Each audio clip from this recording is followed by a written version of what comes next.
எனக்கு 4-5 வெரைட்டி தான் தெரியும்னு உங்களுக்கு யார் சொன்னது? என்ன மொத்தம் 52 வெரைட்டி தெரியும். 52 வெரைட்டியா?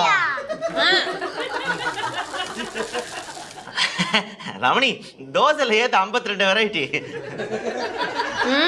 சொல்றேன், எண்ணிக்கிங்க. சாதா தோசை, மசால் தோசை, ரவா தோசை, கல் தோசை, பொடி தோசை, நீர் தோசை, எண்ணெய் தோசை, வெண்ணெய் தோசை, நெய் தோசை, தக்காளி தோசை, வெங்காயம் தோசை, பூண்டு dosa, cauliflower dosa, carrot dosa, cucumber dosa. Time ஆச்சுடி.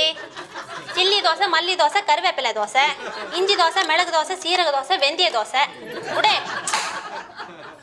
தேங்காய் தோசை, வேர்க்கடலை தோசை, பட்டாணி தோசை, பருப்பு தோசை, புதினா தோசை, பாதாம் தோசை, பிஸ்தா தோசை, முந்திரி தோசை, ஸ்வீட் தோசை, அவல் தோசை, கோதுமை தோசை, ராகி தோசை, சோளம் தோசை, மக்காச்சோளம் தோசை, பல்லார தோசை, கீழாநெல்லி தோசை, பரண்டை தோசை, மணத்தக்காளி தோசை, புளிச்சக்கீரை தோசை, மஷ்ரூம் தோசை, முருங்கை